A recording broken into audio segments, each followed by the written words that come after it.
¿Por qué Dios dice en Zacarías 2:8, si ven en su Biblia, el que te hace daño, esto es Israel, mete el dedo en el ojo de Jehová? ¿Por qué la nación de Israel es tan importante?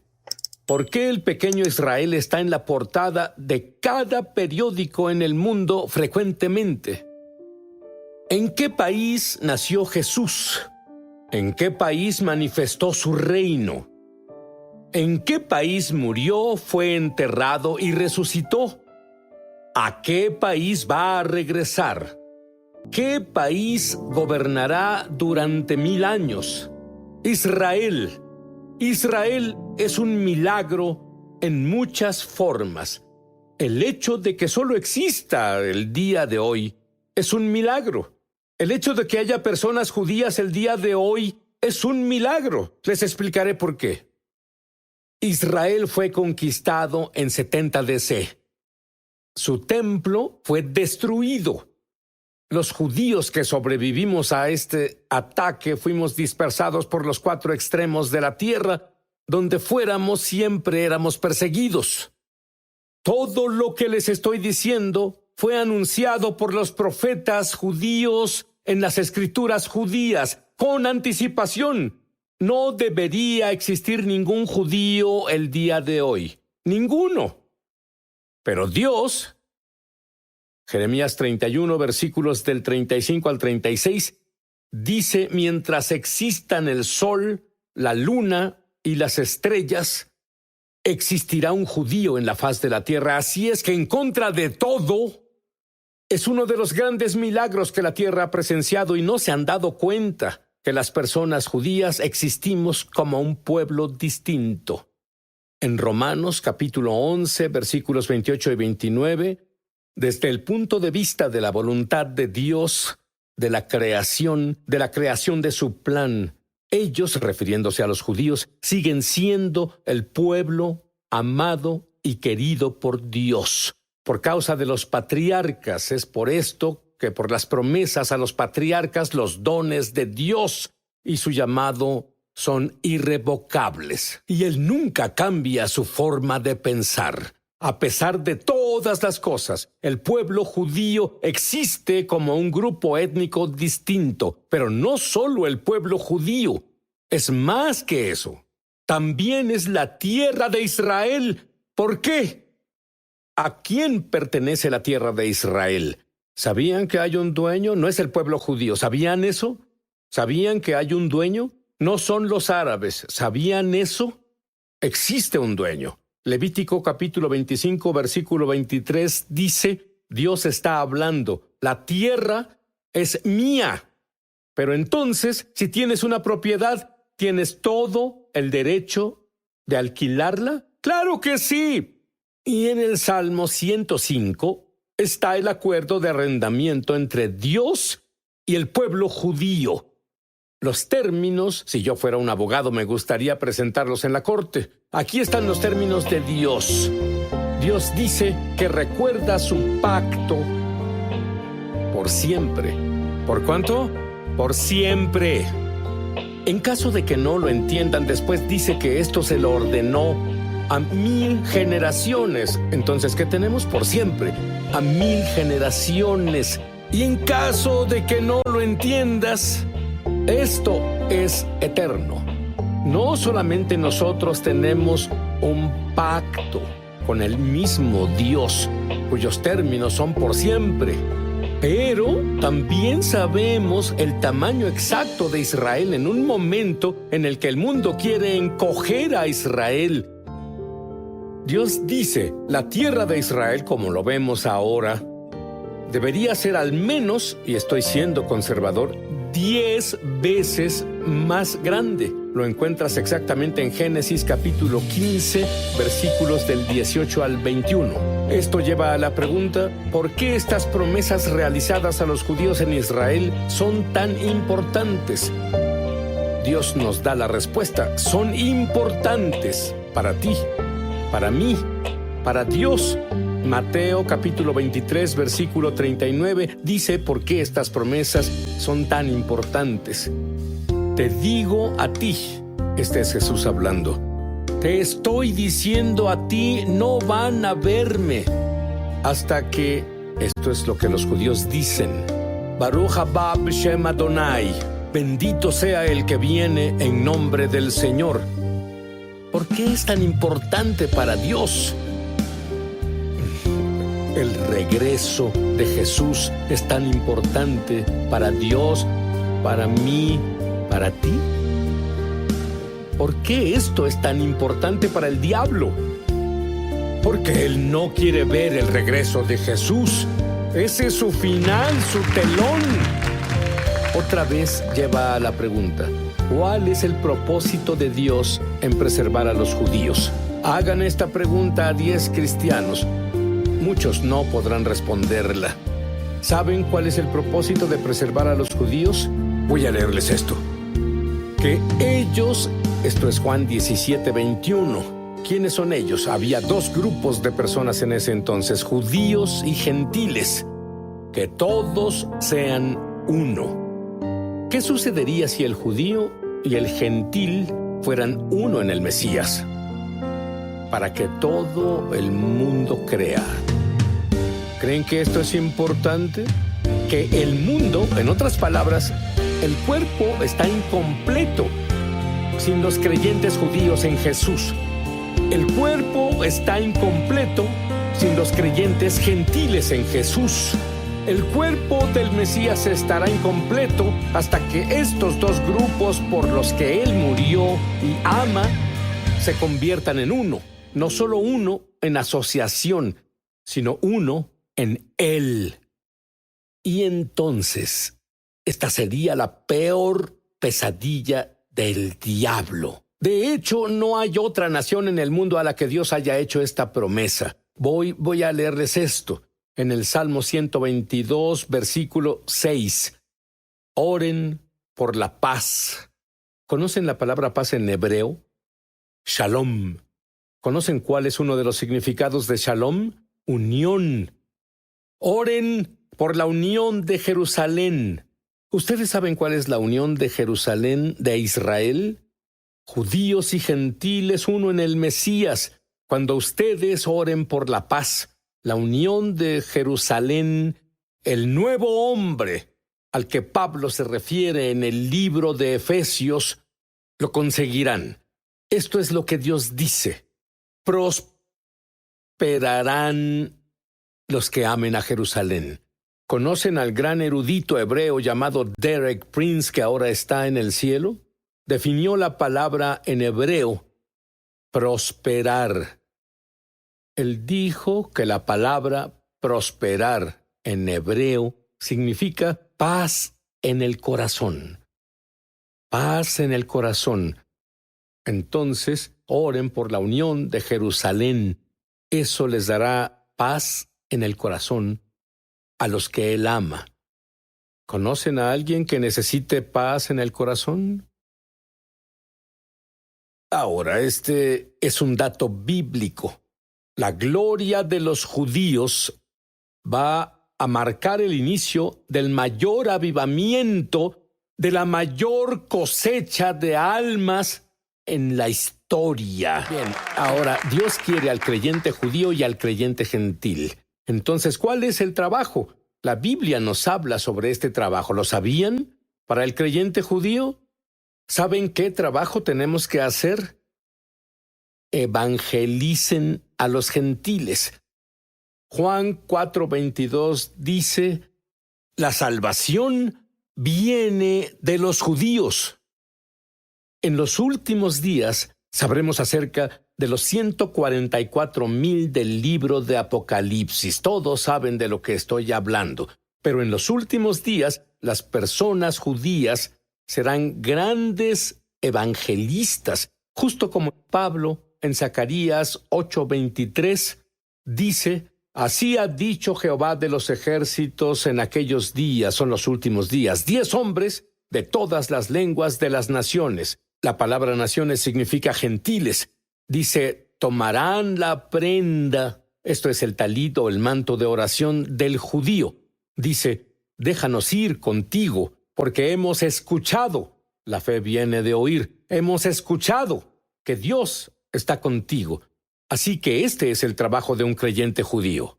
Bien, entonces, ¿cuál es el trabajo del creyente gentil? Es aún más. Les contaré sobre esto. Romanos 11:11 les dice cuál es su trabajo. Es bueno saber sobre el trabajo del que está hablando la Biblia, ¿no lo creen?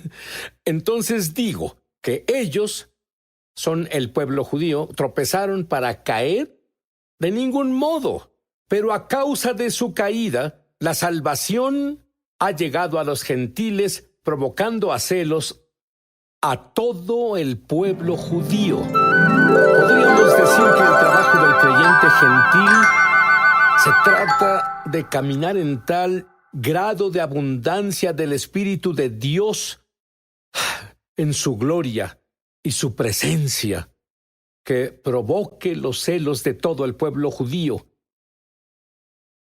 Todos nos necesitamos. ¿Por qué? Para que el mundo crea. Dios nos enseña que todo Israel será salvado cuando Jesús regrese. Pero, ¿qué pasa con tus amigos judíos o gentiles que murieron sin conocer a Jesús? Les diré qué pasa. Ellos mueren en sus pecados, separados de Dios para siempre. Escuchen dos escrituras. Ezequiel 18:4. Es absoluto. El alma que peca morirá. Salmo 143:2. Ante tus ojos, los ojos de Dios, ninguno que viva es justo.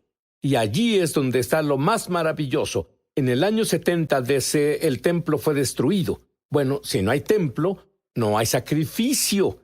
Año 70 DC, dejamos de tener sacrificios. No hay Yom Kippur.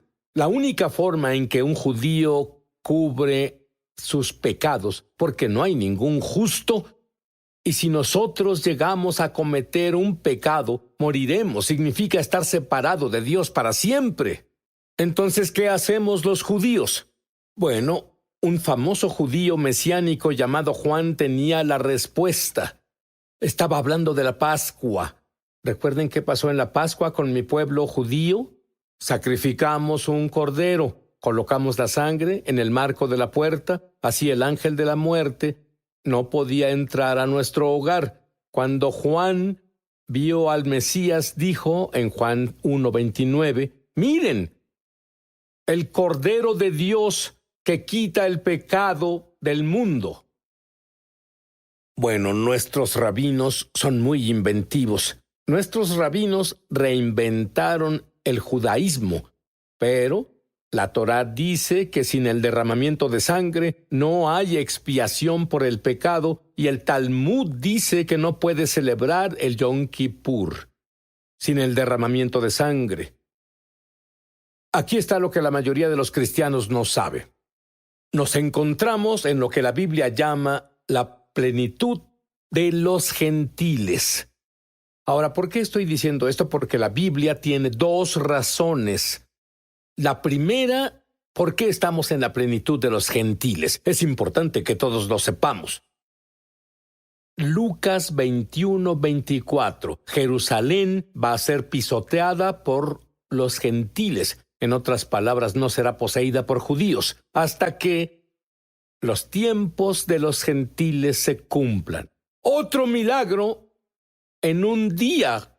Jerusalén en 1967, por primera vez desde que Jesús lo pronunció y el templo fue destruido, así que desde el 70 DC no hemos tenido a Jerusalén en posesión judía, pero en 1967 Dios tuvo una guerra milagrosa y Jerusalén estuvo en manos de los judíos por primera vez desde que el templo fue destruido.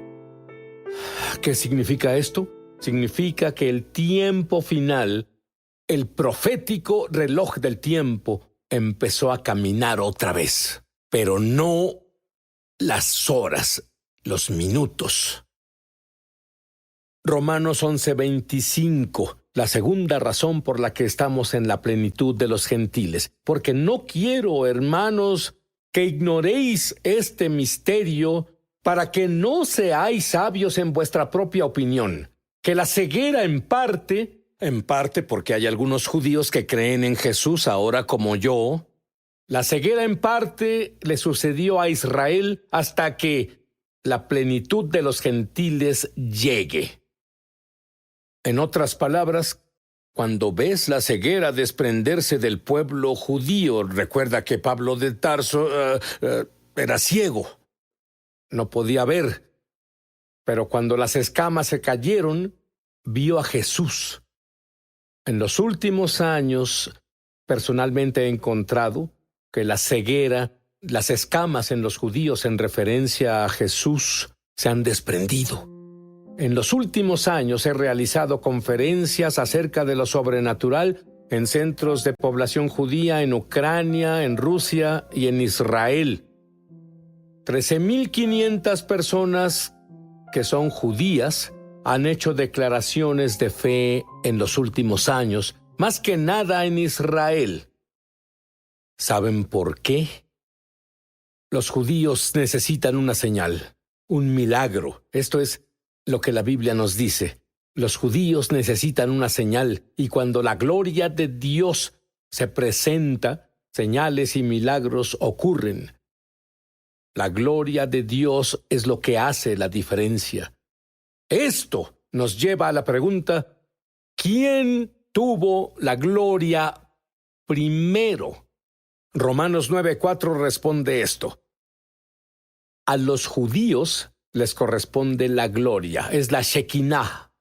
La gloria de Dios que siguió la nube en la columna de fuego, acompañó a los judíos por 40 años en el desierto.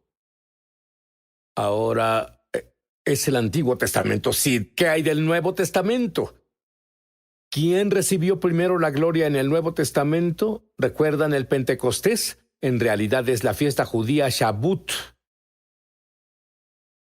¿Quién obtuvo la gloria primero? ¡Los judíos! Ahora quizá puedan entender Marcos capítulo 10, versículo 31. Pero muchos son primeros. ¿Quiénes son los primeros en recibir buenas noticias? Los primeros en recibir la gloria, los judíos. Serán los últimos en recibir las buenas noticias y recibir la gloria. Y los últimos, habla de los judíos, serán los primeros en llevar el evangelio al mundo. En los últimos días, ya que fuimos los primeros en llevar el evangelio. Entonces el trabajo del creyente gentil corresponde ser un hermano mayor para el pueblo judío, porque no sabemos nada de la Biblia. El pueblo judío empezó lo que ahora sucede. La salvación viene del judío y verán a los judíos culminarlo, lo que está sucediendo. La gloria mayor marca el comienzo de la mayor cosecha de la historia. Ageo capítulo 2, versículo 9 dice: la gloria postrera de la casa será mayor que la primera, dice el Señor de los ejércitos. Y en este lugar voy a dar paz en la gloria, voy a dar plenitud. La gloria mayor ha comenzado. Entonces, ¿cuándo comenzará la cosecha? La Biblia nos dice exactamente cuándo comenzará la cosecha mundial. Amós capítulo 9, versículos 13 y 14. Llegará el día, dice el Señor, cuando los granos y las uvas crezcan más de lo que pueden ser cosechados. Cuando traiga, y esto es el tiempo, cuando traiga a mi pueblo exiliado de Israel de vuelta de las tierras lejanas, volverán a construir sus ciudades en ruinas y volverán a vivir en ellas. Esto es lo que Dios está diciendo ahora. ¿Quién se lo dirá a mis elegidos? Isaías capítulo 40, versículos 1 y 2 dicen: consuelen a mi pueblo judío, dice tu Dios. Habla con ternura a Jerusalén. Dile que sus días tristes han pasado y que sus pecados son perdonados. Romanos 10:14 dice: ¿Cómo pues invocarán a aquel en quien no han creído? ¿Y cómo creerán en aquel de quien no han oído? ¿Y cómo oirán sin un predicador? Eres tú.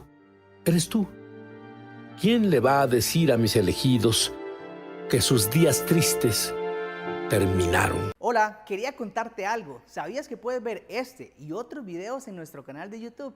Solamente suscríbete y activa la campanita para que así las notificaciones te lleguen cada vez que subamos un contenido que sabemos será de mucha bendición para tu vida.